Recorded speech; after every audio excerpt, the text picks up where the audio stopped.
Bonjour à tous et bienvenue dans cet épisode des interviews Scale to Sell. Aujourd'hui, je reçois Pierre. Salut Pierre. Salut François, enchanté. Enchanté moi aussi. Donc c'est Fleur qui nous a mis en relation. Fleur qui est intervenue dans il y a 3 épisodes, ou 4 épisodes maintenant. Écoute, on va commencer je vais te laisser par te présenter et nous parler, de ta très belle entreprise. Avec plaisir François. Déjà, avant de démarrer, je fais un gros bisou à Fleur et un grand merci pour cette mise en relation. Donc moi, je suis Pierre Cornier, j'ai 38 ans. Je suis ingénieur chimiste à la base, et j'ai fait 10 ans de carrière avant de reprendre l'entreprise familiale. J'ai fait une première carrière en tant qu'ingénieur grand compte et développement international dans une PME rhodalpine qui s'appelle le groupe ADEV maintenant, dont Pascal Ladobny à la tête et que je salue. Euh, je suis resté, je crois, 4 ans et demi dans cette boîte avant de reprendre les études un an, faire un MBA et de repartir 2 ans après avoir rencontré mon épouse en MBA, repartir 2 ans à Paris dans une grosse boîte, le groupe Logista, en tant que consultant interne sur tout un tas de sujets stratégiques. Et puis, comme je m'ennuyais pas mal, quand mes parents m'ont appelé pour reprendre l'entreprise familiale, je me suis pas mal bagarré avec mon épouse, qui se voyait pas trop revenir en Auvergne. Mais au final, on est ici. J'ai repris l'entreprise depuis mai 2017. D'abord en co-direction avec mes parents et puis maintenant tout seul en manette depuis je crois 2020, mi-2020. Tu as fait où ton MBA? À l'EM Lyon. D'accord, très bon MBA avec, pas mal de beaux entrepreneurs qui sont passés par là, je Super pense. MBA que j'ai toujours pas fini de payer d'ailleurs. Ah! Je pense à des personnes que je connais bien qui sont passées par là. Je pense à Bruno Debatisse, à Olivier Bourran et à Walter Giaconelli que je salue à l'occasion de cet épisode. Tes parents ont créé l'entreprise il y a combien de temps? Alors mes parents l'ont créé là en 2007. À l'époque, ils avaient revendu leur première affaire qui était un terrain de camping, puisque le rêve de gosse de mon père était d'avoir un terrain de camping. Mon père était ingénieur informaticien et ma maman institutrice. Et ils ont tout plaqué en région parisienne pour acheter un terrain de camping qui était complètement en quasi-cessation de paiement en Auvergne, à côté de Vichy. Et en famille, avec mes deux frères et ma sœur, on a tous bossé dedans pendant 15 ans pour remonter l'affaire, qu'ils ont fini par revendre en 2006. Ils se sont dit à l'époque, on va prendre un an de vacances parce que je ne sais pas si tu le sais, mais avoir un camping, tu n'as jamais de vacances puisque tu prépares Les toute vacances des l'année autres. les vacances des autres. Et puis, au moment des vacances des autres, il faut bien que tu t'occupes des vacances des autres. Donc, tu n'es jamais en vacances. Et donc, du coup, ils se sont dit, on revend le camping, on prend un an de vacances. Au bout d'un mois, ils se sont ennuyés. Ils ont acheté la maison qui les faisait rêver dans le village de Charroux, qui est l'un des 160 plus beaux villages de France et le seul village classé d'Allier. Et ils ont installé d'abord dans la dépendance de leur maison, puis 6 mois plus tard dans la plus vieille maison du village, la dernière maison à Colombage et encore Bellemont, l'entreprise qui s'appelait à l'époque Bois et Bougies, où mon papa travaillait le bois. Il faisait du bois tourné et il faisait des bancs en bois. Et ma maman s'était formée à la production de bougies et elle fabriquait à l'étage de la plus vieille maison du village 200 bougies parfumées dans des pots de confiture qu'avec des parfums de grâce que mon papa revendait au rez-de-chaussée de la maison. Et voilà, l'histoire Boisy Bougie est très vite devenue les bougies de Charroux parce que c'est devenu ouais, assez connu très vite en fait parce que ça fait le buzz en fait si tu veux. C'était plein de bougies de toutes les couleurs à un prix d'achat dérisoire, faites à la main qu'avec des parfums de grâce et c'est comme ça que l'aventure a été lancée. Et donc du coup, l'entreprise s'est développée jusqu'à quel stade? Et qu'est-ce qui fait que tes parents t'ont appelé, toi, par rapport à tes frères pour venir, et sœurs, pour reprendre l'entreprise? Alors en fait, ça s'est fait assez vite, le développement, ils ont bossé de 2007 à 2017, tout seul ou quasi tout seul. À un moment donné, ma sœur les a rejoints l'entreprise, on y reviendra. Hem, Mon père, en fait, ce qu'il faut bien comprendre sur les profils, c'est que ma maman, ex-institutrice, était quelqu'un de très carré, peu à l'aise en clientèle, mais très ordonné. Donc elle a tout de suite pris la prod, elle a tout de suite développé la prod et la qualité de la prod. Et mon papa, lui, il est fils de commerçant, il était mon père, il pourrait vendre n'importe quoi à n'importe qui. Et il adorait être en surface de vente. Donc sa passion à mon père, c'était de développer les ventes dans sa boutique de Charroux, et puis de parler à ses clients, parler, et de savoir d'où il venait. Et puis dès qu'il y avait un nom de ville qui était redondant, et ben il se disait tiens, je vais y mettre une boutique. Alors au départ, ça a été Nevers, il y a plein de gens de Nevers qui venaient à Charroux, alors hop, il a mis une boutique à Nevers. Et puis il y a eu Moulins, et puis il y a eu Vichy, Et puis c'est pour ça, petit à petit, il s'est éloigné jusqu'à aller à l'époque en Belgique et même à Québec, installer ses propres boutiques. Et c'est comme ça, en fait, que si tu veux, ça s'est développé, c'est par du commerce de proximité. On écoutait les clients. Mon père avait créé la méthode Jean-Paul, c'est-à-dire qu'il rabâchait aux clients tous les fondamentaux de la marque. Hein. C'était le meilleur parfum sous le nez pendant qu'on disait que ces bougies étaient faites à la main, à Charroux, qu'elles étaient depuis 2011, date à laquelle ma maman a eu le label Labelliseral, qui est un label de qualité et de sécurité allemand, qu'on est les seuls Français à avoir obtenu.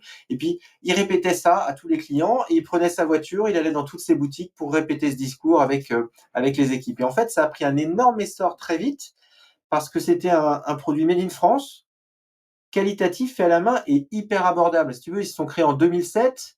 Un an plus tard, il y a eu la crise des subprimes. Ils l'ont pas du tout senti, en fait. Le business a décollé de fait. Et du coup, quand toi tu es arrivé, c'était combien de boutiques? Alors en fait, mes parents m'ont appelé en 2016. Moi, j'étais en carrière à Paris.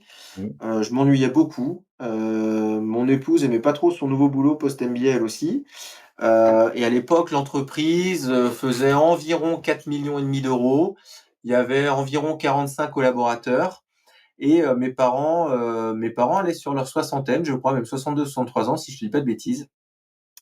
Et ils m'ont appelé en 2016. Ils commençaient à fatiguer un petit peu. Ils m'expliquaient que l'entreprise prenait beaucoup d'essor. On était entre 10 et 15% de croissance de chiffre d'affaires annuel, et qui sentaient bien qu'il y avait il touchait du doigt le fait qu'il fallait structurer, qu'il fallait travailler différemment parce qu'on ne pouvait pas uniquement se concentrer sur la vente et la croissance. La production avait du mal à tenir.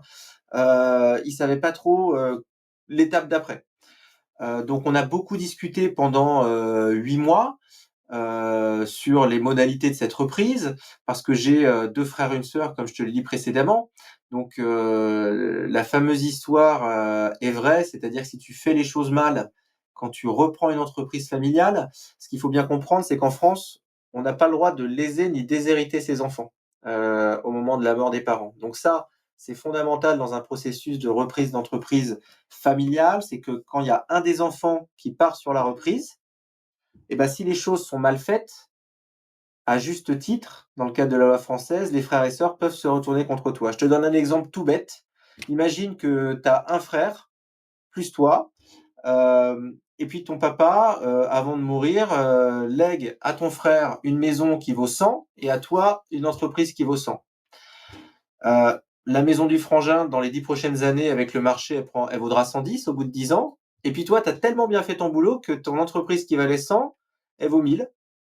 Mais si vous avez mal fait les choses, 10 ans plus tard, ton frère peut t'attaquer en disant que tu l'as lésé sur le prix d'achat et On est donc te demander la moitié de la valorisation de ton entreprise. Donc le premier enjeu fondamental de la reprise familiale, et en tout cas avec la discussion en transparence que j'ai eue avec mes parents, c'était de se dire: OK, si on travaille ensemble, on le fait avec des avocats expérimentés et en posant carte sur table avec les frères et sœurs.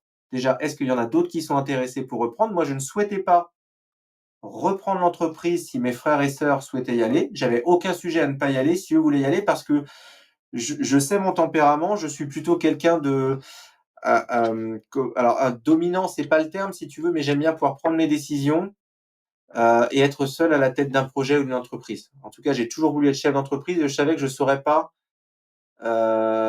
composer avec d'autres gens à la tête d'une boîte à terme. Donc je savais que je voulais pas avoir mes frères et sœurs dans l'entreprise. Et donc, du coup, cette première discussion, ça a été de se dire, on pose les bases du juridique et comment on fait avant même de parler valorisation.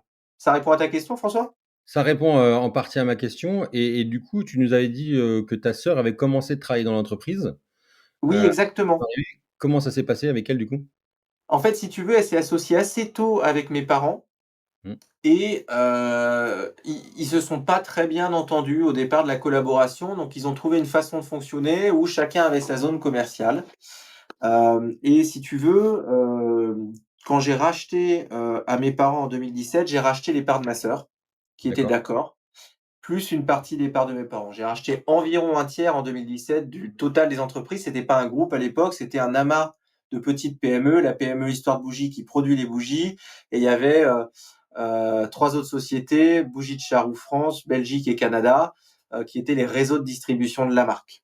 Donc j'ai pris des participations inégales dans chacune ou quasi chacune des sociétés au départ, et je me suis entendu pour racheter ma sœur, qui à l'époque est devenue ma cliente, puisqu'elle avait une boutique sur le Puy-de-Dôme, mais c'est encore le cas aujourd'hui, c'est ma cliente Marie, ma sœur, et les choses se passent très bien parce qu'elles ont été mises du départ à l'aide d'avocats sur des choses extrêmement transparentes, des pactes d'associés vis-à-vis de mes parents à l'époque, pactes d'associés vis-à-vis de ma sœur, qui normaient les règles et où on essayait, la grosse difficulté dans ces reprises familiales, c'est pas tant la reprise sur le moment que d'imaginer dans 10 ans. Dans 10 ans, qu'est-ce qui se passe si on a beaucoup de succès et qu'on cherche à s'étendre? Est-ce que ça lèse ou pas les sociétés? Moi, l'enjeu avec mes parents à l'époque, c'était de se dire, on se donne tout de suite une temporalité où on se séparera.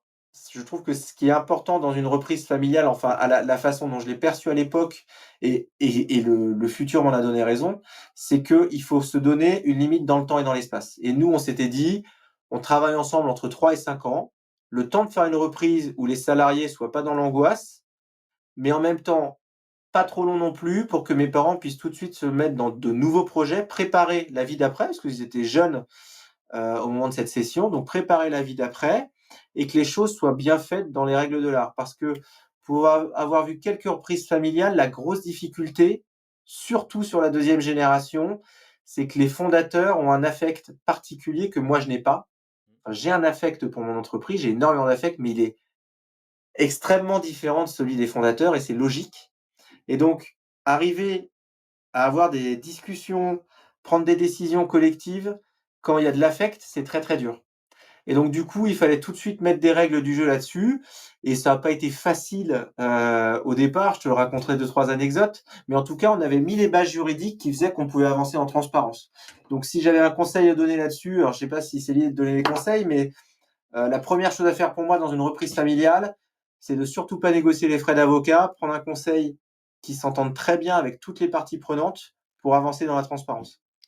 Ta position dans la fratrie, tu es l'aîné, tu es, le Je suis le benjamin? dernier. Tu es le dernier? Et pourquoi, toi versus tes frères et sœurs? Parce que tu avais Ben, exprimé parce le souhait d'être entrepreneur plus jeune ou tes Oui, moi études? j'ai toujours su que je voulais ma boîte. D'accord, J'ai fait des études peut-être plus en rapport. Mes 2 frangins sont pas du tout dans le business, ils sont, dans la direction de projets informatiques. Alors maintenant, ils le sont de plus en plus parce que plus tu évolues dans le métier de la direction de projet informatique, plus tu fais du business, moins tu fais, de la technique. Mais ils étaient pas, en tout cas, ils étaient pas mûrs à l'entrepreneuriat. Peut-être que maintenant c'est différent. Moi, j'ai toujours voulu, j'ai beaucoup voyagé dans ma jeune carrière, dans mes études aussi. J'ai toujours su que je voulais être mon propre patron, ça a toujours transpiré, et donc je pense que pour mon père et ma mère, le choix était naturel de me demander en premier. Et ensuite, on a discuté entre nous, mais on a très vite posé la question, à mes frères et sœurs de savoir si eux étaient intéressés, puisque moi, de toute façon et je suis assez sûr de mon coup en te disant que je n'y serais pas allé si mes frères et sœurs avaient voulu y aller parce que plein de raisons de s'engueuler quand on est en famille, alors autant pas rajouter l'argent, quoi. on est d'accord. Comment s'est passée ton arrivée? Tu es arrivé dans quel rôle? Comment ça a été présenté? Comment, a été amenée la transition, aux équipes? Alors, la transition s'est très bien passé. Je suis arrivé en mai 2017. On avait bossé depuis 1 an. J'ai signé avec mes parents et avec ma sœur, fin avril. Non, début avril, excuse-moi, je crois. Ensuite, je suis parti 3 semaines en vacances avec mon épouse qui était enceinte de 7 mois, de 6 D'accord, mois et je suis arrivé en mai. Alors, ça s'est très bien passé d'abord parce que mes parents, en avaient parlé aux salariés depuis quelque temps déjà. Heu, que, il m'avait présenté comme, bah, le fils repreneur si tu veux, donc j'avais, et la légitimité d'être de la famille pour reprendre et en même temps, quand même le challenge d'être, l'arrivant, donc j'ai très vite insisté sur une chose, j'ai cassé le mythe un peu de l'héritier qui arrive en disant déjà à mes salariés, la première chose que je leur dis, c'est que j'ai racheté au prix de marché une entreprise. Ça a beau être mes parents, je me suis pas fait offrir un joujou et que j'ai beaucoup d'enjeux, même moi à titre personnel en termes d'endettement, pour pas faire de conneries. Donc ça déjà, ça cadre les choses dans le débat et après ça s'est très bien fait d'abord parce que les équipes de mes parents étaient à l'image de mes parents, c'est-à-dire des gens très humains, très simples, qui se prennent pas la tête, Puis moi, j'ai été éduqué comme ça aussi, donc ça s'est fait quand même relativement facilement.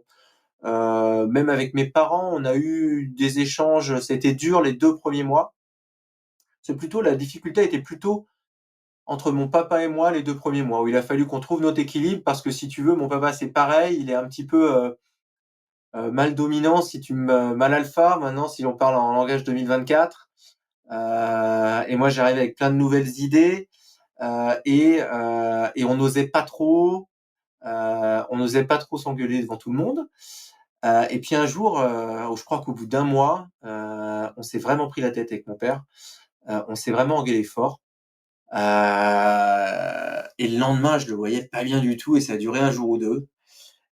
Et je réfléchis, je dis quand même, bon, on s'est engueulé, mais ça risque d'arriver plusieurs fois. Et je suis allé lui parler, je dis: «Tu sais papa, je suis désolé, mais je le sentais inquiet». Il me dit: «Non, mais c'est» enfin, il y avait un malaise et je lui ai dit: «Tu sais, j'allais avoir ma fille à l'époque et je lui ai dit: "Tu sais, on a le droit de s'engueuler entre 9 heures et 19 heures, mais moi ça ne c'est du pro et ça n'interférera jamais sur le perso et tu pourras voir toujours ta petite fille et ta petite fille ne sera jamais dans la balance de notre relation professionnelle". Et du moment où on a posé ces règles-là, qui étaient encore plus importantes que des règles juridiques, de se dire: «Bah, OK, on a le droit de se gueuler dessus, on a le droit de pas être d'accord, mais par contre, c'est pas pour autant que le vendredi soir, quand on fait un dîner de famille, il y en a un qui se permet de pas venir à cause de ça». Ça a tout de suite diminué en pression et on a pu avancer de façon constructive et je crois qu'après, on s'est pris la tête 2-3 fois sur des sujets où vraiment, bah, au niveau du covid à un moment donné, mais que ça s'est très bien passé. On savait lui et moi qu'on avançait dans l'intérêt de la boîte, dans l'intérêt de la suite. Et ça s'est super bien passé. Mais par contre, il y avait ce truc-là que j'avais minimisé, si tu veux, c'était bah, le grand-père qui a peur que sa petite fille soit mise dans la balance. Ça, je crois que c'est un truc qui est pas assez discuté. Pour en avoir discuté avec d'autres entrepreneurs qui ont pris familialement, c'est quand même des règles fortes. L'argent, c'est assez secondaire dans une reprise familiale. Par contre, ça reste la chair de ta chair qui reprend, et en plus, tu as les petits enfants derrière. Et ben ça, c'est des règles qu'il faut, il me semble, exprimer de vive voix. Et avec ta mère, c'était différent? Ma mère, elle a un tempérament différent, elle est beaucoup plus posée et j'étais majoritaire dans l'entreprise de ma mère. J'étais minoritaire dans celle de mon père, et mon père a beaucoup plus pas d'affect. Alors les 2 ont de l'affect, mais mon père, a beaucoup plus de mal à mettre l'affect de côté, c'est ça que je veux dire. D'accord. Et du coup, en fait, le fait qu'il n'y ait pas eu qu'une seule entreprise que tu reprennes, mais cette myriade, enfin cette, kyrielle, myriade, je sais pas co je me souviens plus du mot, d'entreprises, ça a complexifié la reprise? Alors oui, pas dans un premier temps, si tu veux. Dans un premier temps, j'ai racheté en fait, je t'ai dit tout à l'heure, j'ai racheté que les 2 entreprises françaises. J'ai pris des participations que dans les 2 entreprises françaises. On a fait un LBO classique, c'est-à-dire un LBO, il y a besoin que je te le définisse pour le podcast? Non, Non, l'audience, c'est bon? c'est majoritairement dirigeants qui connaissent ces pratiques. Extrait. Donc LBO classique avec une seule banque sur un montant qui était tout à fait raisonnable, facile. Le tour suivant, 3 ans après, où là, on a créé un groupe, racheté l'intégralité des 100 de l'intégralité des sociétés d'exploitation, donc françaises, belges et canadiennes, mis tout ça sous un groupe, sous une SAS globale et faire entrer des investisseurs. Là, ça a été chaud, ouais. Parce que c'est pas tant la mécanique qui est facile à comprendre, que, de s'entendre avec ton avocat belge, que tu viens de trouver spécialement pour l'opération, ton avocat, canadien que tu viens de trouver spécialement pour l'opération, le stress que tu as, la valorisation que tu présentes à tes parents, parce que tu vas négocier un prix avec tes parents et encore une fois, c'est un prix en plus, tu as la pression de te dire que c'est quand même leur retraite. Mes parents sont des entrepreneurs qui se sont faits sur le tard, donc ils ont mis tout leur cœur, toute leur énergie, mais ils avaient pas de plan B. Donc, si tu veux, si la boîte avait pas marché, ils avaient pas de retraite. Donc, c'est quand même, il y a des gros enjeux sur la deuxième partie, puisque la deuxième opération financière, c'est ce qui, eux, allait leur donner les mains libres, aller sur d'autres projets entrepreneuriaux, vivre leur vie sans plus jamais avoir de pression financière. Et donc, c'était quand même assez sport. Et on a fait ça en plus en très peu de temps post-Covid, en même temps qu'on construisait notre nouveau atelier, qu'on se prenait un contrôle fiscal, mon premier prud'homme, mon premier et dernier prud'homme d'ailleurs, et qu'on changeait de ERP. Et ça, on a fait tout ça en 6 mois, donc ça a été un peu chaud. C'est pas mal. A avant de rentrer dans toutes ces phases-là que tu nous teases très bien, quand tu as repris l'entreprise, d'ailleurs tu as dit que tu avais négocié avec tes parents, mais tu as négocié individuellement avec chacun d'eux par rapport à sa propre société ou c'était Alors tu me individuel? par alors non. Alors sur la première phase, on c'est le cabinet comptable à l'époque, l'entreprise était peu valorisée, hein, au tout début. Donc c'est le cabinet comptable qui a fait une valo, et qui a été, coordonné avec, l'avocat en droit des affaires, le cabinet d'avocat en droit des affaires.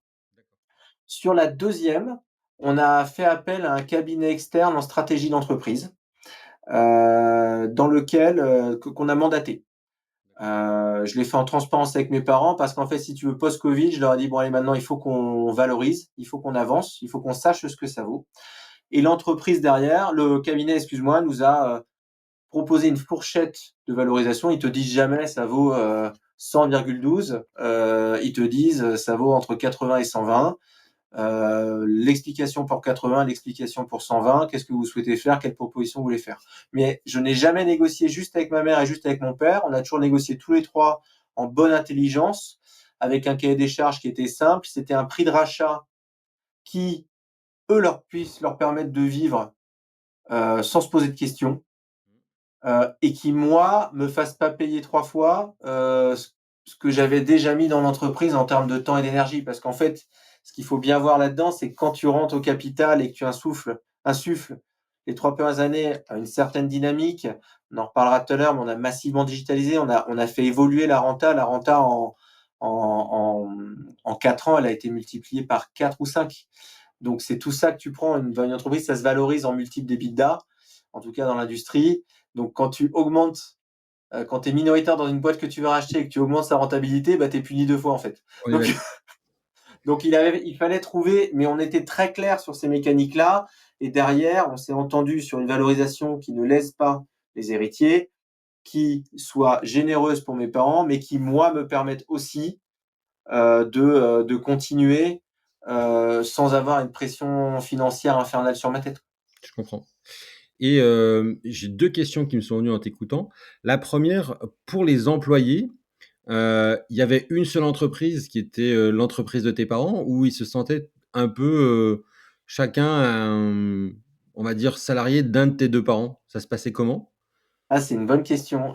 Aujourd'hui, on a 2 entreprises principales, donc Bougies de Chao SAS, le réseau de distribution, c'était mon père, et Mmh. Histoire de Bougies SAS, la fabrique, Ouais, ma mère. C'est fondamentalement aujourd'hui 2 entreprises différentes qui sont à l'image de ce qu'ont insufflé mes parents, même encore aujourd'hui. Je te donne un exemple tout bête, chez Bougies de Charroux, on se tutoie très facilement, chez Histoire de Bougies, on se vouvoie. d'accord. C'est tout bête. Culturellement, c'est extrêmement différent. Après, maintenant, on a Bougies de Charroux SRL en Belgique et Bougies de Charroux Développement pour les franchisés qu'on a mis en place depuis. On a créé le groupe L'Atelier qui rassemble tout ça. Moi, je suis en train de passer les managers au niveau de l'atelier, mais pour autant, aux opérations, on sent encore cet écart de culture, même s'il se dilue avec le temps. Et puis aussi qu'il y a aussi de réalité de droit social, puisque dans l'histoire de Bougie, tu es dans la convention du commerce, excuse-moi, dans la convention de la chimie, là où dans le réseau de district, tu es au commerce de détail non alimentaire. Donc il y a derrière des approches de droit social qui sont différentes. Mais mon père, pour te la faire courte, on se tutoyait et mon père, c'était un bulldozer. Il avançait, il développait et les autres nettoyaient derrière. Ma D'accord. mère, très structurée, elle avançait pas tant qu'elle n'était pas sûre d'avoir tous ses piliers derrière elle. Donc ça donne deux cultures extrêmement différentes avec les bons comme les mauvais côtés.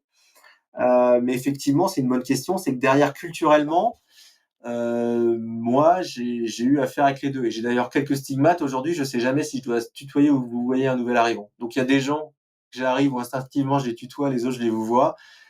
Et du coup, je suis assez perdu là-dessus, mais c'est rigolo, c'est l'histoire. Et du coup, pour préparer ton arrivée ou pour te légitimer au moment de ton arrivée, tu as eu un titre particulier, directeur général? Ça s'est passé comment, à ce niveau-là? Et comment Non, tu te il a présentais le ti toi, alors à l'extérieur? j'étais dirigeant, je me présentais comme dirigeant, Pierre Cornier dirigeant, aux Bougies de Charroux, ou co-dirigeant, excuse-moi, je me présentais comme co-dirigeant, mais j'ai jamais le titre, je me suis jamais trop pris la tête. J'étais président d'Histoire de Bougies, j'étais directeur général de Bougies de Charroux, sur DSS et mon père était président de Bougies de Charroux, ma mère directrice générale de l'Histoire de Bougies. Mais le titre a pas, ce qui a joué pour moi à l'arrivée, mon père avait fait beaucoup d'emphase sur mon expérience précédente et mes diplômes. Ça, il avait beaucoup insisté là-dessus, sur le fait qu'il faisait rentrer, il me faisait rentrer moi parce que j'avais le bagage technique pour pouvoir faire passer cette étape un petit peu cruciale de l'entreprise. Finalement, l'étape qu'on a passée avec mes parents, c'est le passage de la TPE à la PME, qui est massif. Hein. Si tu parles aux entrepreneurs, je pense qu'on a tous le même dialogue, c'est que les deux gros passages un peu chiasseux à passer, c'est passer de la structure TPE à la structure PME, et ensuite, il y en a encore plus gros à passer, c'est passer de la PME à l'ETI, qui va Ouais, nous arriver, je l'espère, dans 3-4 ans. Et ces deux sujets-là, ton monde change complètement en termes de droit social, en termes d'habitude managériale, en termes de structuration, ça n'a plus rien à voir.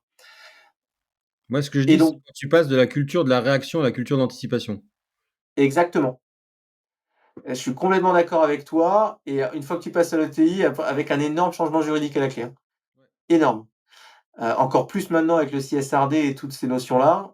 Mais oui, oui, je suis d'accord avec toi. On passe de la culture de la réaction à la culture de l'anticipation. On n'a pas trop mal réussi, mais on a encore beaucoup de progrès à faire d'ailleurs sur l'anticipation. Bon. Tu nous racontes un peu la suite. Donc, tu arrives dans l'entreprise, tu reprends, tu développes. Vous passez de quelle taille à quelle taille et qu'est-ce qui est le petit déclic qui te fait accélérer sur la reprise globale de l'entreprise et comment tu l'as fait? Ok, extra. Alors, j'arrive moi en mai 2017. À l'époque, on produit 4000 bougies par jour dans une vieille grange de 200 mètres carrés. On produit, on stocke, on a nos bureaux là-dedans. Et pour te la faire courte, il y a à côté du bureau de ma mère, qui est sur la mezzanine à l'étage, on avait 4 ordis pour 5 salariés. Il y avait un cintre avec 4 clés USB qui pendaient, le dossier des ventes, le dossier RH, le dossier compta et le dossier bordel. Et on avait un pseudo logiciel de caisse qui s'appelait EBP à l'époque, dont le serveur était un Ouais. vieil ordi dans la chambre de mes parents qui se mettait à ronronner et qui plantait tous les 3 jours. Et donc, tous les lundis, si tu veux, on mettait une journée complète à imprimer les stocks faux de chaque boutique pour pouvoir faire du réassort. Et il y avait 2 boîtes mail, atelier de bougies à orange.fr et bougie à orange.fr. Donc, le gros chantier, ça a été de digitaliser très vite, très fort, tout ça. Ça a été on faisait entre 10 et 15% de croissance annuelle qu'on ne savait pas absorber. On était toujours sous l'eau en termes de stock, toujours sous l'eau en termes de prod, et on n'avait aucune visu sur notre business. On n'avait pas de comptabilité analytique non plus. On savait à la fin de l'année, pour chaque société, le comptable faisait un bilan et disait bah, vous avez gagné, vous avez perdu, quoi. Donc, 2 chantiers à lancer dès mi-2017 qui ont donné leur jus fin 2018. C'est un, compte analytique. C'est à partir d'aujourd'hui, telle facture est associée à tel compte comptable. Et deuxième chose, c'est digitalisation avec mise en place d'une structure Office 365 à l'époque pour donner des boîtes mail à tous les gens qui en avaient besoin, pour faire des serveurs de travail collaboratifs, des choses comme ça, des SharePoint à l'époque, il n'y avait pas encore Teams qui était déployé. Et puis, logiciel de caisse, la loi Sapin arrivée en 2018, nous, il fallait vraiment qu'on puisse manager notre stock en temps réel, manager nos KPI de vente en temps réel, et puis balancer nos commandes dans le logiciel et avoir une base d'articles et tarifaire unique, ce qui n'était pas du tout le cas à l'époque. À l'époque, tout ce qui était accessoires vendus en boutique, les boutiques elles-mêmes décidaient du prix de ce qu'elles vendaient. D'accord. Euh, donc ça a été assez sport, puisqu'en un an, on a digitalisé la quasi-intégralité de notre parc boutique, on a déployé tout Office 365 chez nos users et on a commencé à structurer du travail collaboratif.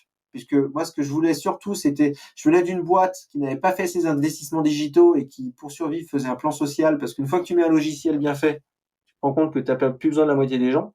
Donc moi, je voulais faire l'inverse, c'est-à-dire investir massivement dans le digital, porter la fatigue et porter l'investissement humain un peu, pas tout seul si tu veux, mais sur une grosse partie quand même, beaucoup sur moi pour pouvoir derrière recruter du jus de cervelle, mais une fois qu'il y avait l'outil. Mmh. Donc je vais faire un peu le travail à l'envers parce que je voulais vraiment faire des gros gaps de gains là-dessus. Et en fait, on a fait ça pendant 1 an et demi. Fin 2018, on a eu nos premiers comptes analytiques par boutique et là, ça a été grosse transpiration. Sur les 19 boutiques du réseau à l'époque, il y en a 5 qui payaient pour tout le reste. Tout le reste perdait de l'argent. Et pour autant, Bougie de Charroux générait un profit parce qu'il y avait 5 boutiques qui tournaient tellement bien qu'elles payaient pour tout le reste. Donc là, toi, tu en es à ta première annuité de LBO. tu vois ça, tu dis: «Wow, wow, wow, on va se mettre dans voilà, on va essayer de booster la renta», puisqu'en plus on avait fait un ou 2 mauvais choix stratégiques en 2018, ce qui fait que c'était la première année où, si tu veux, l'histoire de bougies tournait bien, mais Bougies de Charroux avait un EBITDA négatif. Ça, c'est pas drôle quand ton excellent brut d'exploitation est négatif, c'est que déjà ce que tu produis n'est pas suffisant pour absorber, enfin ne génère pas assez de valeur pour absorber tous tes frais. Donc une fois qu'on avait notre compte analytique, qu'on avait digitalisé, on s'est mis à faire un vrai plan de retour à une rentabilité saine et un vrai plan de croissance. Donc où on a touché à la croissance en essayant petit à petit à notre niveau de développer de l'offre produit et de commencer à relocaliser des boutiques et à travailler sur le concept boutique, en même temps qu'on faisait un plan de réduction des coûts. C'est-à-dire quoi? Les coûts qui étaient excédentaires chez nous, c'était notre masse salariale. C'est-à-dire quoi? Dès qu'on avait besoin pour des raisons de confort, on prenait de l'intérim. On achetait de la pub sans rien négocier. Nos forfaits téléphoniques dans toutes les boutiques étaient pas négociés non plus. Donc, mis bout à bout, on avait 100-150 000 balles à l'époque d'économie à faire sur une année, qu'on a fait en fait. La D'accord. difficulté là, ça a été de présenter une vision à nos banques, parce que moi, ils me connaissaient depuis qu'un an, et tous les mois, je les allais dans leur bureau en disant: vous inquiétez pas, 2018, c'est le galop d'essai. 2019, on reprend 5% d'EBITDA sur CA, et 2020, on sera à 10% d'EBITDA sur CA. On a tenu le premier jalon à 5% en 2019, qui fait que les banques ont été très en confiance. Et ensuite, 2020, on a plus qu'explosé puisqu'on a eu le confinement, mais on va y revenir. Donc, les 3 premières années, ça a été massivement digitalisé pendant que mon père manageait avec ses équipes l'opérationnel vente, je m'en occupais pas, et ma mère manageait la prod. Je n'ai jamais touché un agenda de prod, encore aujourd'hui, et je n'ai jamais touché un planning de vente, encore aujourd'hui, d'abord parce que je déteste ça. Et puis en plus, je suis pas bon là-dedans. Mais par contre, moi, pendant 3 ans et demi, j'ai structuré, investi. On a mis en 4 ans, je crois, 1,5 million d'euros d'investissements digitaux pour passer d'une boîte absolument pas digitalisée à une PME où, très objectivement, à notre taille de boîte, il n'y en a pas quand même 36 qui sont aussi digitalisés que nous aujourd'hui. L'enjeu était vraiment de pouvoir de gérer cette boîte en temps réel depuis n'importe où dans le monde. Moi, je voulais vraiment arriver à ça d'abord parce que j'étais jeune papa et donc je voulais pas être condamné à rester au bureau jusqu'à 23 heures. Je voulais pouvoir prendre mon ordi avec moi et bosser d'où ça me chante pour pouvoir Ouais. aller chercher ma fille à l'école. Et puis deux, parce qu'il fallait qu'on ait cette réactivité dans un réseau de retail. Ce qui compte, c'est ta réactivité et ton pilotage de KPI au quotidien. Donc ça, on a fait ça 3 ans jusqu'au premier confinement qui est arrivé. C'est arrivé en 2020, ça fait ça? C'est ça, ouais, mars 2020. Mars 2020. Un an avant, on avait refait le site web avec l'ambition de passer de 5% du chiffre groupe à 20% en 5 ans. Donc on avait restructuré tout l'IT, on était capable d'absorber de la commande et on commençait à faire de la pub. Et le premier confinement est arrivé. Et donc avec le premier confinement, le choc quoi. C'est-à-dire que comme tous mes copains chefs d'entreprise, tu regardes tes 60 salariés dans les yeux, tu leur dis: «On ferme, je l'espère dans quelques semaines». Et puis ensuite, tu rentres chez toi et tu calcules ton fonds de roulement pour savoir, parce qu'il n'y avait pas encore le PGE, on savait rien du tout. Nous, en termes de suivi de trésor, on n'était pas encore quand même au taquet.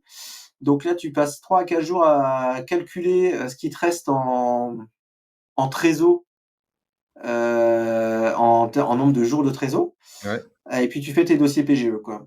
Et au bout d'une semaine où j'accusais le coup, ma mère m'appelle, elle me dit: «Tu sais, tu devrais quand même faire quelques messages sur Facebook pour dire à tes clients qu'on livre». Et je lui dis: «Ouais, t'as raison, je suis un peu nul de pas avoir fait ça». Donc je fais un message à tous nos clients sur Facebook parce que ce qu'a super bien fait mon père, c'est de créer une communauté Facebook hyper engagée.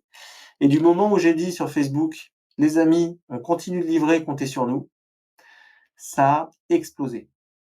Pendant un mois, on n'a pas débandé. On s'est mis, donc mes parents, ma mère et ma grand-mère à l'époque de 80 ans, tout le monde était en chômage partiel. On n'osait pas faire revenir les gens parce qu'on savait pas combien on gagnait. Et Vanessa à l'époque qui était aux experts e-commerce, la semaine, il traitait les colis et moi, tous les jours depuis chez moi, je me levais à 6 heures du mat jusqu'à midi.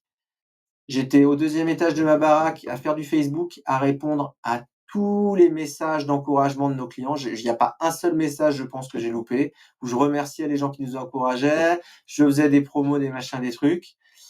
À midi, je récupérais ma fille et c'est ma femme qui allait bosser jusqu'à 18 heures. Et le week-end compris, et week-end, je partais pour aider à faire du colis sur le web. Et ça a fait exploser. On a sauvé la moitié du chiffre d'affaires du mois de mars à l'époque, ce qui est incroyable. C'est-à-dire que du jour au lendemain, on est passé de 5 à 50% du CA Group sur le mois. Le deuxième confinement, avec la même stratégie, on a sauvé 80% du chiffre d'affaires. Et le troisième confinement, on n'a pas perdu de chiffre. D'accord. Donc en fait, nous, le Covid a été un tremplin incroyable parce qu'on avait fait de l'investissement digital avant. Et en fait, si tu veux, à la fin du premier confinement, euh, ça faisait 1 an qu'on travaillait le projet d'atelier. On voulait déménager la prod à Saint-Maur-de-Rochefort pour construire un vrai atelier sorti de terre, un truc où on puisse devenir un artisan industriel, continuer à passer notre palier. Et en fait, si tu veux, fin du premier confinement, on fait le bilan avec mes parents, on se dit, allez, c'est le moment. Papa, maman, je vous propose, de lancer, que je signe avec GSE le contractant qui nous a fait l'atelier. Et deux, je vous propose de recruter un cabinet de conseil en stratégie d'entreprise pour valoriser l'entreprise et trouver des investisseurs. On s'est tapé dans la tête, n'importe quoi, dans la main, et on a mis, on a fait, on a signé le contrat et on a sorti l'atelier, le financement de l'atelier, et on a signé avec le cabinet de strat et on a sorti le financement, on a trouvé les investisseurs et on a sorti le financement structuré. On a tout fait ça en 7 ou 8 mois. Je crois qu'en février, c'était plié. En même temps qu'on se prenait un contrôle fiscal parce que l'administration comprenait pas qu'on puisse aussi bien tourner alors que toute personne ne tournait autour de nous, et que on changeait de RP et qu'on changeait de RP au niveau de la prod. Ça a été fou. Moi, j'ai bossé de 6 heures du mat à minuit tous les jours pendant cette période-là, et j'ai cramé quelques neurones, mais ça a été une période incroyablement intense et incroyablement intéressante. Et comment tu as vécu du coup, comment tu es allé chercher avec ce cabinet des investisseurs? Comment tu leur as vendu cette transition familiale? Est-ce qu'ils ont facilement accroché à l'histoire? Comment tu les as convaincus? Alors, en fait, tu cherches un cabinet, il y a plein de cabinets sur la place en stratégie, donc tu as pas vraiment à convaincre. Surtout quand tu dis aux gens que tu leur donnes deux trois niveaux de rentabilité que tu es en train de sortir et de croissance de chiffres. Les gens ont pas vraiment besoin d'être convaincus. En fait, ils sont plus, assez dubitatifs sur le fait, enfin, leur première réaction, c'est: «Comment c'est possible avec des bougies?» Hem Mais c'est la réaction de tout le monde. Aujourd'hui, on avait en plus à l'époque, ce que je t'ai pas précisé, c'était on était la boîte modèle pour les médias. Donc on faisait du TF1, du BFM, on a même une campagne de notre banque, la Société Générale, qui nous a payé une campagne de pub, parce que, on était exactement dans ce que les gens voulaient voir, c'est-à-dire une petite boîte, une petite PME française, fabrication locale, qui investit beaucoup, qui embauche en pleine crise. Donc on avait beaucoup de visibilité, donc c'était pas très dur de trouver un cabinet en strat. Hem Et derrière, il faut choisir quelqu'un, avec qui tu te sens bien, avec qui tu te sens bien, parce qu'en fait, in fine, le consulting, c'est ça, hein. C'est pas le nom du cabinet qui est important, c'est le fit avec le consultant qui va traiter ton dossier. Tu peux avoir un consultant de merde, chez BCG ou Ernst& Young, et un consultant fabuleux dans le petit cabinet de conseil du coin, quelqu'un qui sera expérimenté. Comme l'inverse est vrai aussi, tu peux avoir des consultants fabuleux dans ces grosses boîtes-là.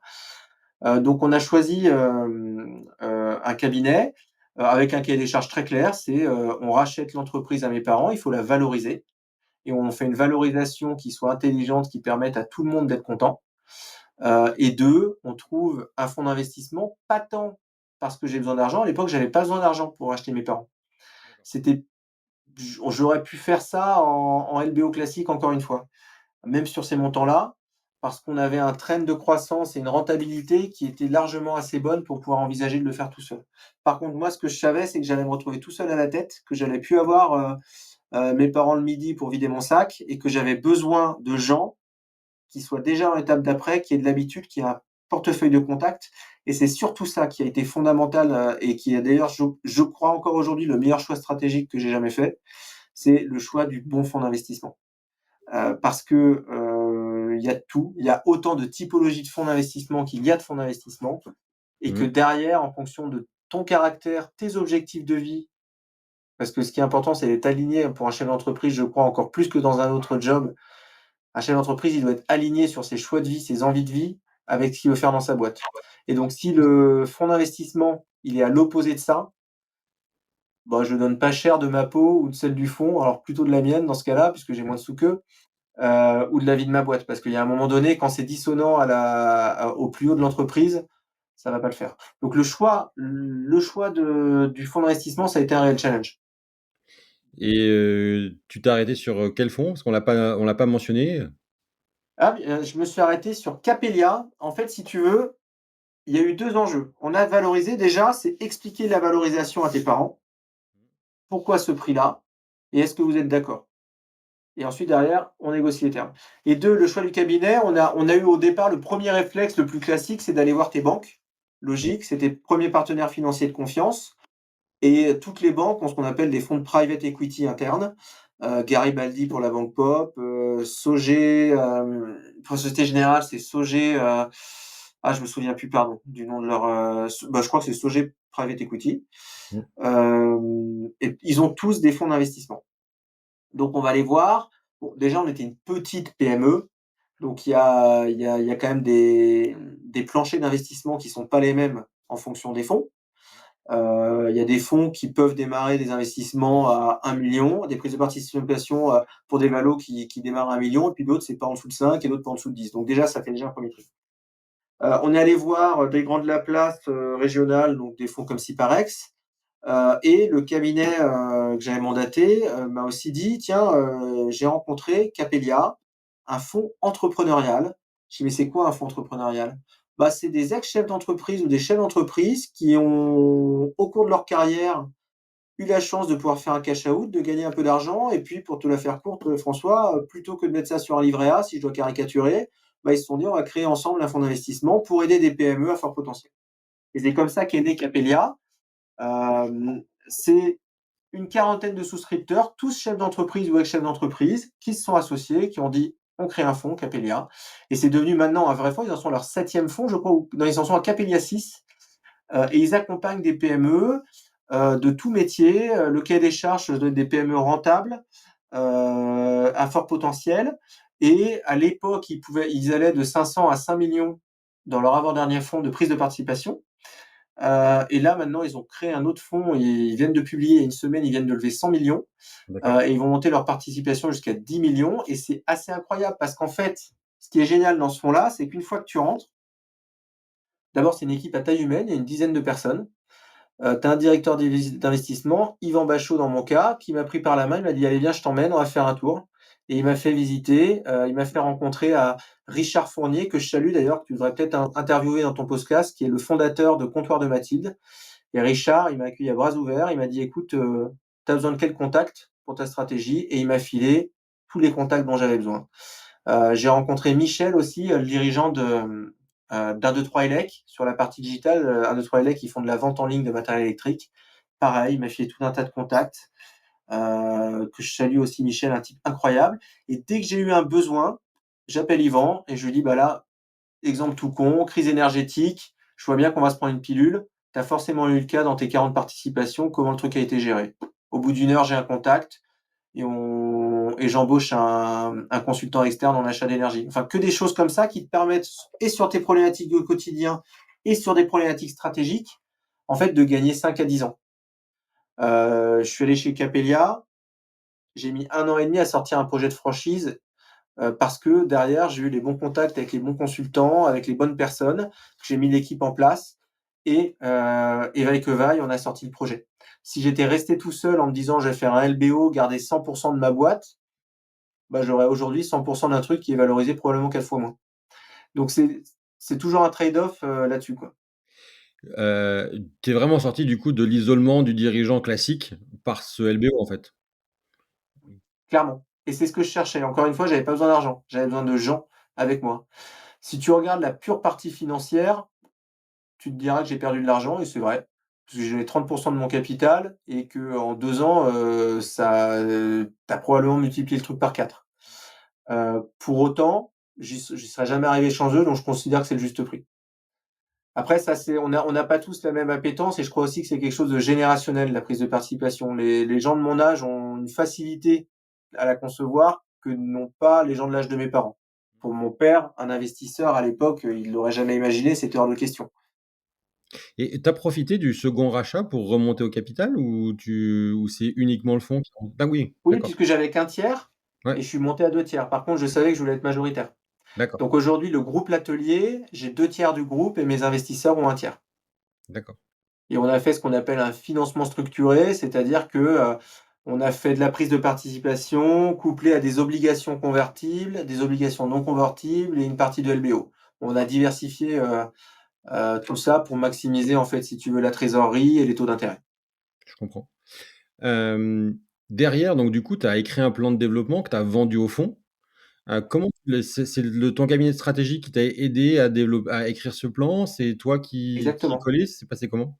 C'est le cabinet en strat qui a mis en musique, en fait, le plan que j'avais dans la tête. En fait, ils D'accord. m'ont aidé à prendre de la hauteur sur mon plan Mmh. et ensuite il a fallu l'écrire et le rendre sexy. Mmh.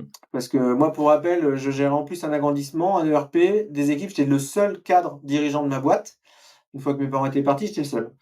Le cabinet en strat, m'a écrit tout le document, le pitch pour les enfin, je sais plus comment on appelle ça, ce document-là, à Ouais, destination des le investisseurs. deck, ouais, l'infomémo? Excuse-moi, le? L'infomémo?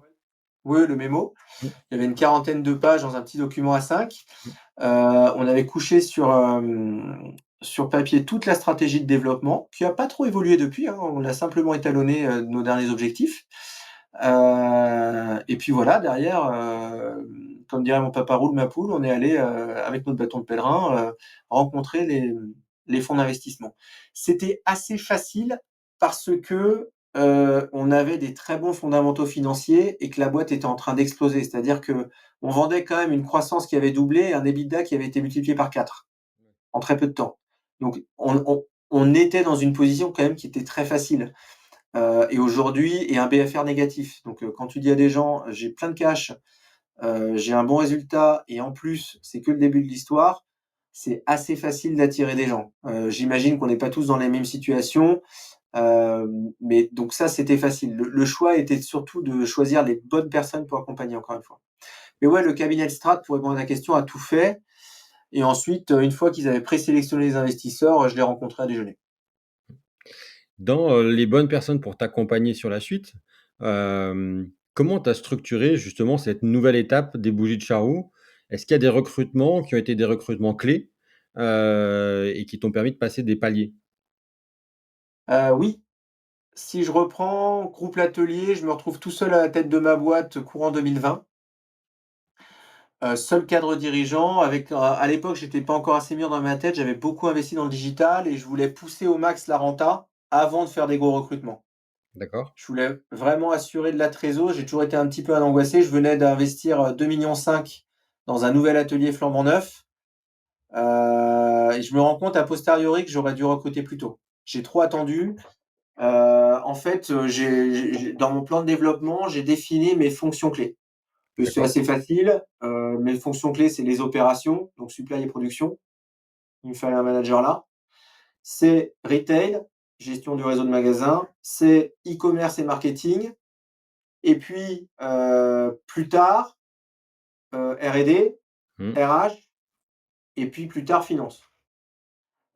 Et en fait, j'ai commencé à recruter des managers seniors. J'ai commencé par le e-commerce et le marketing parce que très vite, en fait, pendant le Covid, on est passé de 200 000 à 1,8 million sur le web en 6 mois. Donc là, ce que tu fais pour passer de 200 000 à 1,8 million, c'est assez pragmatique. Une fois que tu dépasses un certain seuil de chiffre d'affaires, il y a des enjeux techniques qui, moi, même si ça, je trouve ça très intéressant, j'avais plus le temps, quoi, si tu veux. Ouais. Enfin, donc mon premier réflexe a été de recruter ici, Romain qui nous a rejoint et que je salue. Hem, Ensuite, j'ai recruté, je sais plus si Catherine est arrivée avant ou après, puisqu'il y avait des enjeux réglementaires et R&D où il fallait quand même tout doucement, faire de la R&D. C'est vrai que je l'ai fait, en amont avant de faire du management opérationnel, parce que je me sentais encore capable de manager mes boutiques et mes opérations. Et très vite ensuite, quand j'ai commencé à manager, à recruter le manager des opérations, je me suis rendu compte que le retail, je manageais vraiment plus grand chose et qu'il fallait que j'accélère. Donc j'ai structuré mon comité de pilotage avec un deal assez clair, c'est que chaque personne que j'ai recrutée, quelle que soit son expérience auparavant, c'était des gens qui avaient entre 10 et 25 ans d'expérience, je les recrutais en tant que responsable et avec le deal que si ça se passe bien, ils allaient passer en directeur ou directrice. Et D'accord. donc, c'est exactement ce qui est en train de se passer en ce moment. Il y a un certain nombre de gens qui vont évoluer à des postes de direction. Je suis en train de créer mon CODIR actuellement.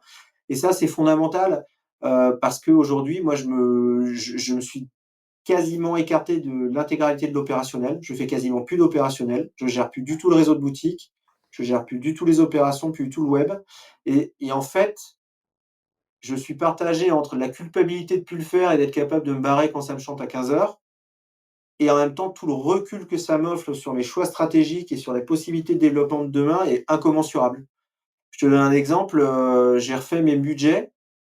Avant, je les faisais tout seul avec mon comptable et j'avais aucune hauteur de vue, et là, il y a 6 mois, on les a revus et en 20 minutes, j'ai vu les deux trois trucs qui allaient pas et qu'on a retravaillé parce que j'avais cette hauteur de vue, parce que j'étais plus dans le jus de l'opérationnel, et que là, on commence à entrer dans une étape où ça y est, là, je viens de m'inscrire au programme de la BPI, l'accélérateur de croissance, où c'est quoi après 2027?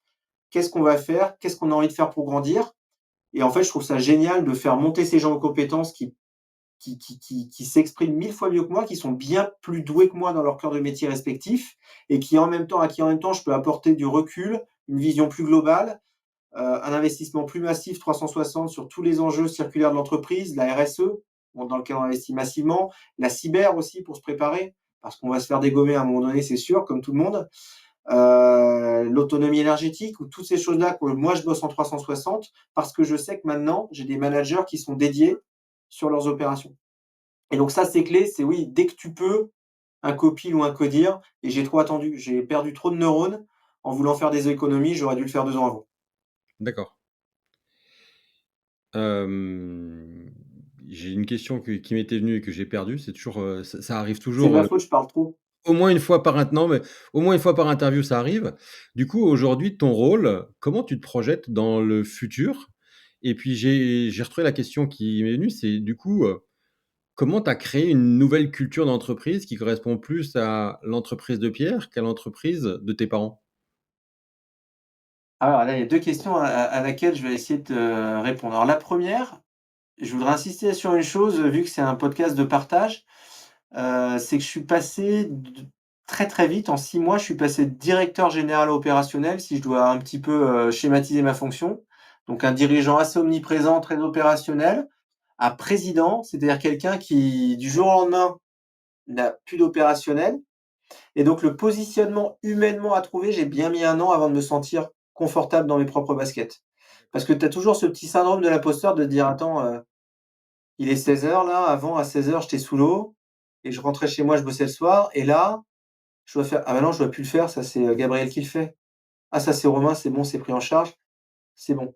Donc tu as tout sur le moment tu te dis: «Mince, en fait j'ai trop staffé».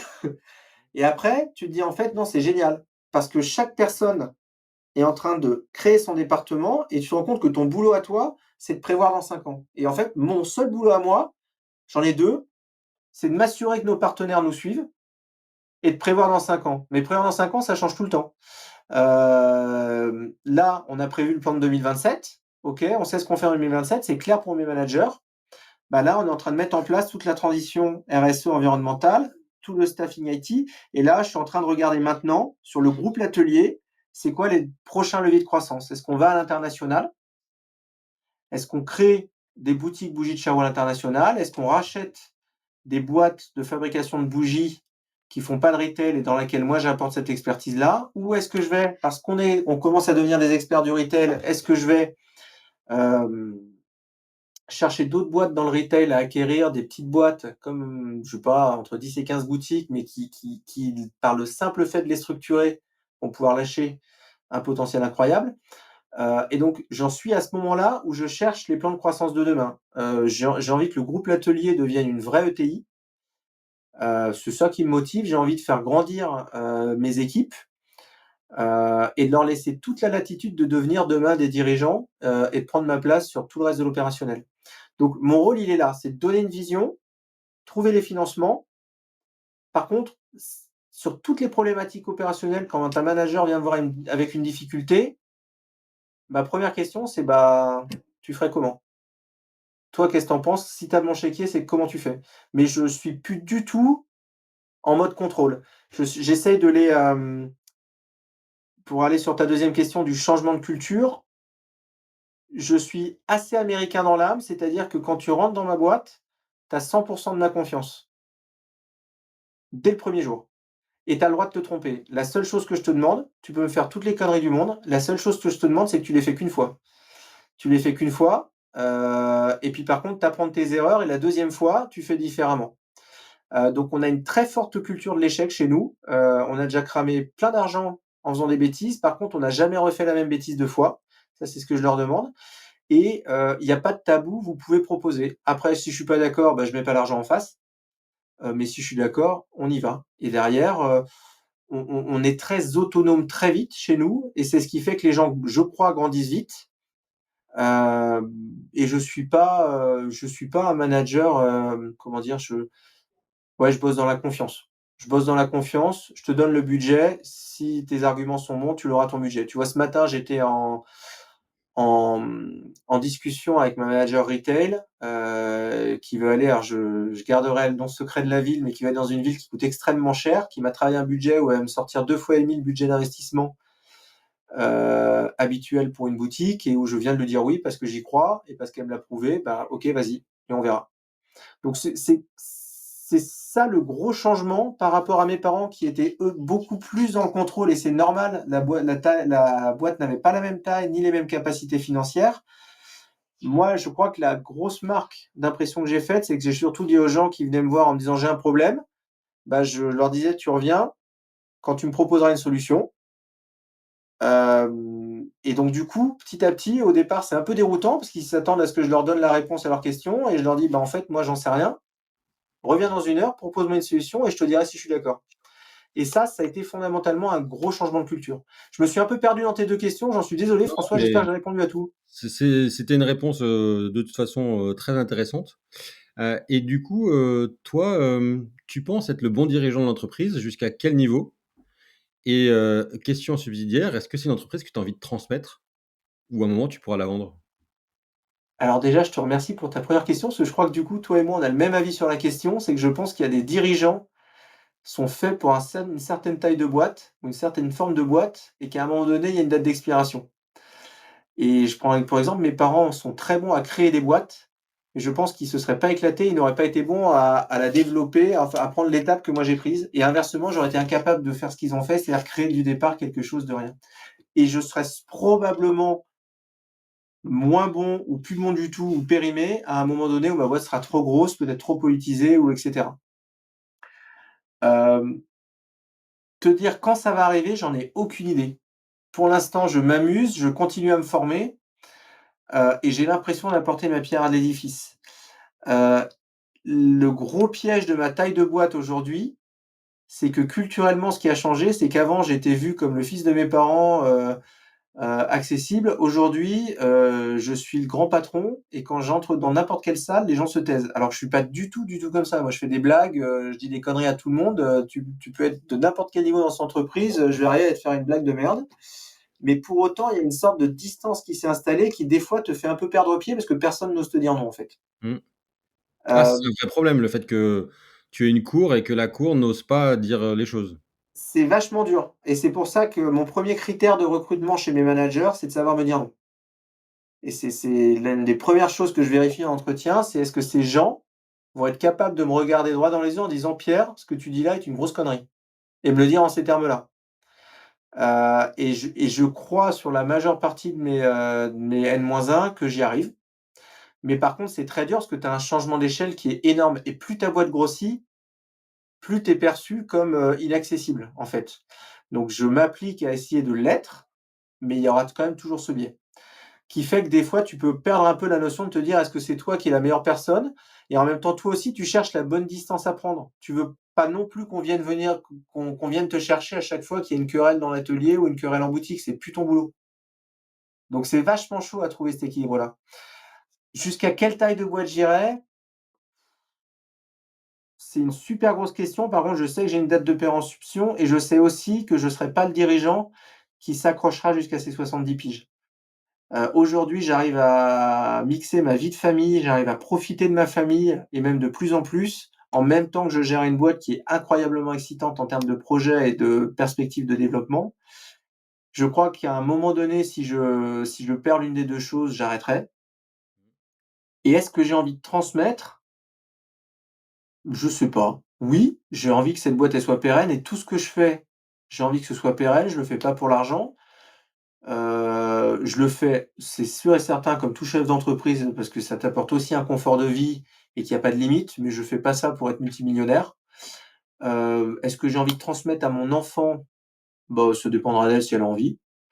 Est-ce que j'ai envie de transmettre à mes salariés? Ça, c'est des leviers que je commence à regarder tout doucement en termes de motivation managériale, mais j'ai pas encore tranché et je sais pas encore tout ce que ça implique. Ce qui est sûr, c'est que, en tout cas, mes choix managériaux au quotidien et mes choix d'investissement vont dans le sens d'une boîte la plus pérenne possible. Donc ça répond qu'à moitié à ta question, je suis désolé. On va rentrer dans les dernières questions, mais il y a une question qui me taraude depuis, tout à l'heure. C'est comment, ta femme a vécu toute cette période et comment elle t'a accompagné? Et bah, ça a été super dur, François, parce que déjà, quand tu dis à ta femme que tu as rencontré en MBA, donc ça veut dire qu'elle elle aussi, elle avait une carrière. Ma femme, elle est une femme brillante qui est psychologue, elle est docteure en psychologie et qui, à un moment donné, a eu envie de changer, de se mettre dans le business. C'est pour ça qu'elle a fait un MBA. Et on s'est rencontrés là et ensuite on est partis tous les deux à Paris, parce que quand tu fais un MBA au prix où ça coûte, il y a bien qu'à Paris où tu trouves des jobs pour les rembourser, quoi. On est d'accord. Et donc moi, j'ai intégré ce qu'on appelle un talent programme, un graduate programme d'une grosse boîte. Et ma femme, elle, a tout de suite pris la direction d'un cabinet de conseil en stratégie de communication de crise. Et elle a tout de suite piloté 15 personnes. Elle, comme moi, on n'était pas heureux à Paris, mais bon, l'idée de rejoindre ses beaux-parents, qu'elle adore, hein, c'est pas le sujet, mais dans le trou du cul du monde, c'est quand même, bon, c'était quand même un projet à vendre. Donc non, ça a été super chaud. On a eu 5 ans extrêmement durs où elle n'aimait pas le monde du business, elle se retrouvait pas dans les valeurs du business, où moi, j'ai eu pendant 5 ans, et même encore maintenant, je suis enfin, dans une ascension énorme. Mmh. La boîte explose. Je suis passé de 40, on est 110 aujourd'hui, on sera 150 à la fin d'année prochaine. Et on a eu une enfant, on a tout fait en même temps, hein. J'ai racheté une boîte, on a acheté une baraque et on a une autre fille en l'espace de 6 mois, où derrière notre vie a été chamboulée. Donc non, ça a été extrêmement dur. Je nous félicite d'être encore ensemble aujourd'hui. Je te félicite Heu, aussi. comment? Je te félicite aussi. Merci, parce que il faut pas sous-estimer ça, c'est incroyablement difficile. Je crois que c'est plus difficile que de reprendre une boîte, mais on est encore là aujourd'hui, on se bagarre, je l'aime, je crois qu'elle m'aime aussi, mais c'est pas ouais, c'est inimaginable la difficulté, que tu peux rencontrer là-dessus parce que, toi, tu es dans ton projet, ça avance, tu fais, tu t'envoles comme une étoile et en même temps, tu as ramené ton épouse là où elle a pas de connaissances, où il faut qu'elle reconstruise une carrière et ça, il faut pas le minimiser dans un projet de reprise. Ça, si j'avais un conseil perso à donner, c'est ça et de faire en sorte de t'aménager des temps pour voir ta famille, et voir tes gamins grandir. Tu pas eu la tentation de la faire venir dans le projet de reprise? Hem, non, parce que je trouvais que là, pour le coup, je suis à peu près sûr qu'on serait plus ensemble aujourd'hui. Ma femme a bossé pour moi en tant que consultante, je te l'ai pas dit, mais le cahier stratégique que j'ai embauché, à l'époque, elle bossait pour eux. Puisque dans le cadre de sa reconversion de carrière, elle était passée par là. Non, non, parce que, moi, encore une fois, je suis un mâle alpha dominant, qu'à un moment donné, quand j'ai décidé qu'on y allait, on y va.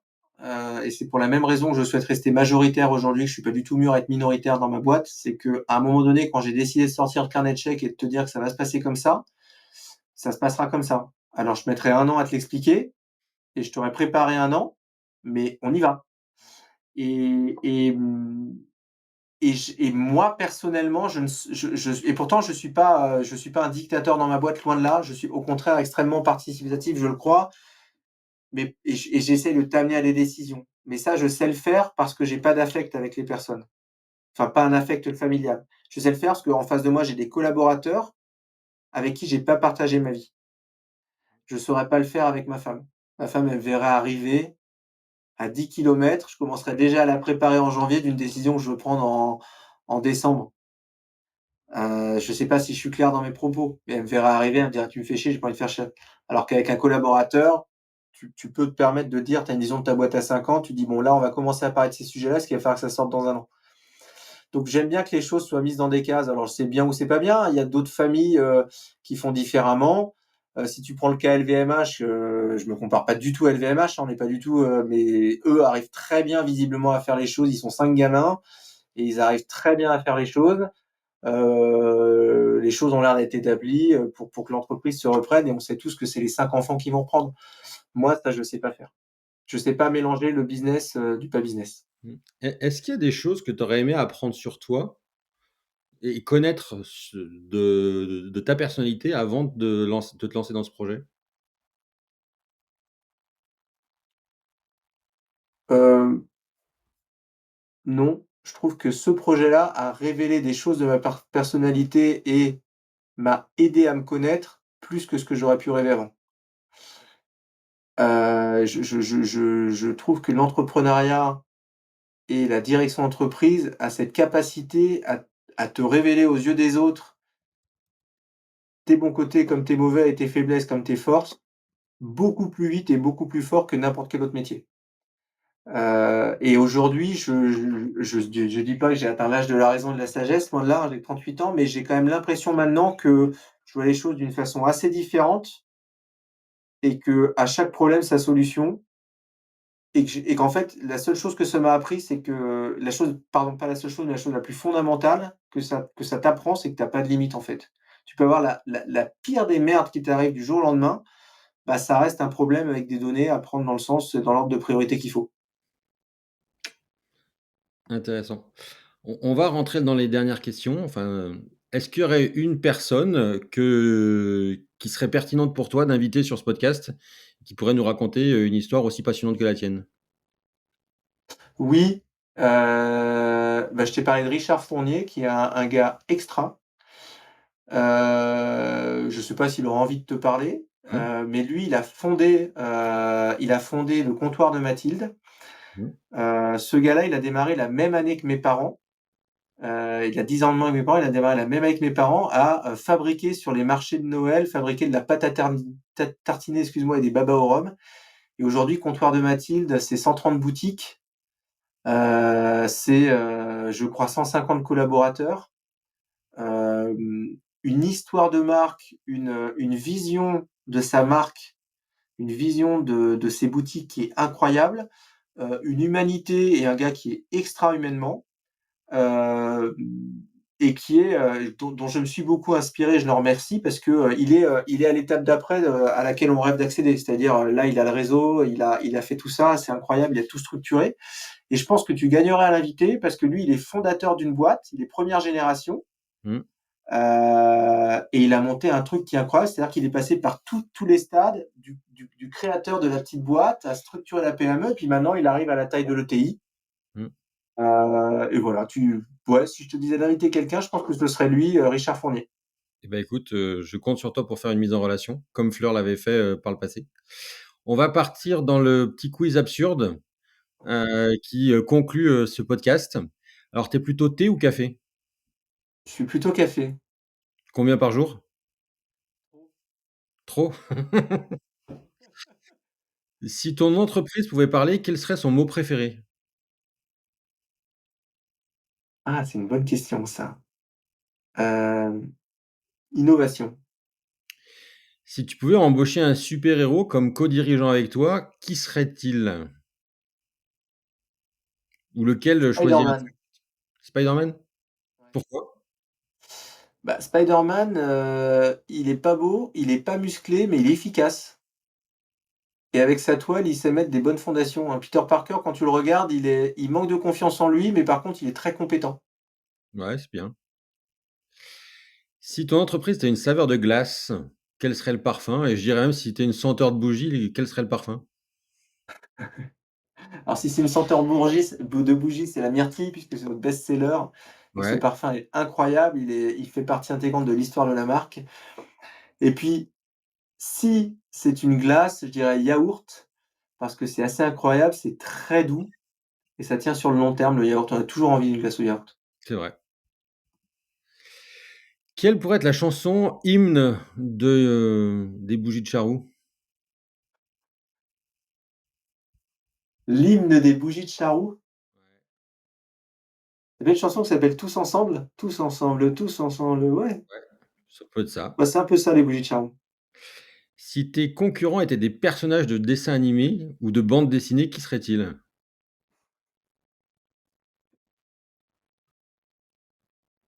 Je sais pas, mais des mecs sympas, moi j'ai pas de concurrents.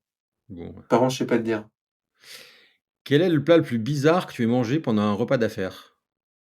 Quel plat le plus bizarre que j'ai mangé pendant un repas d'affaires? J'ai fait du business en Chine, dans mes carrières précédentes.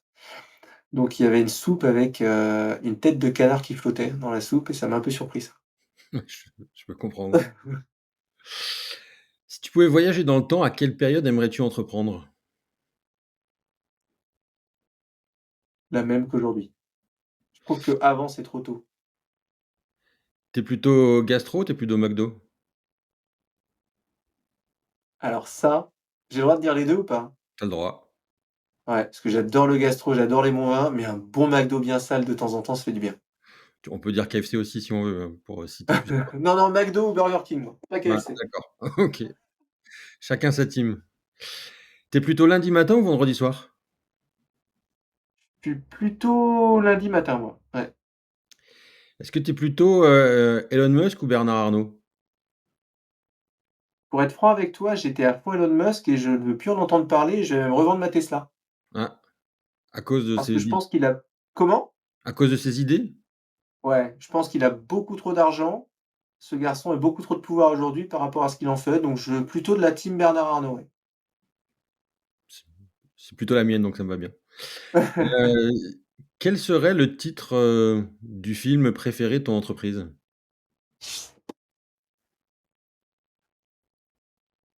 Alors là, je suis désolé, mais je vais bugger sur cette question. Quel serait le titre du film? Le film préféré de mon entreprise? Ouais, de l'entreprise ou le film qui illustre plus ton entreprise.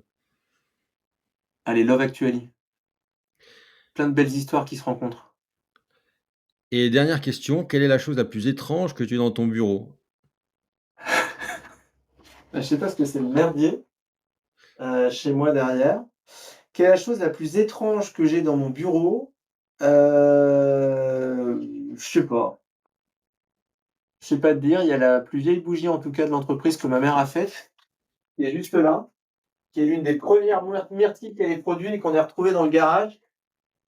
Plein de poussière, de sciure de bois des machines de mon père et qui a encore son écriture d'institutrice qui était marquée la bougie, bois et bougie, charroux, myrtille et qui sent encore la myrtille, qui est un peu décolorée.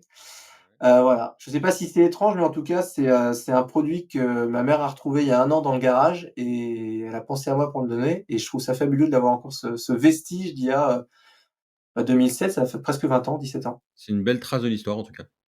Exactement. Bon.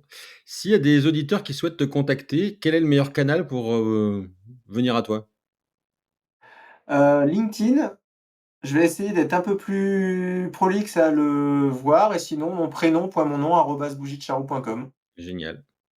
Écoute Pierre, merci beaucoup pour ton temps et puis, j'ai hâte qu'on fasse un autre épisode parce qu'il y a plein de questions que j'aurais aimé te poser sur la structuration et notamment le réseau de franchise et je pense que ça sera, peut-être un jour dans un hors-série quand on parlera de sujets bien particuliers.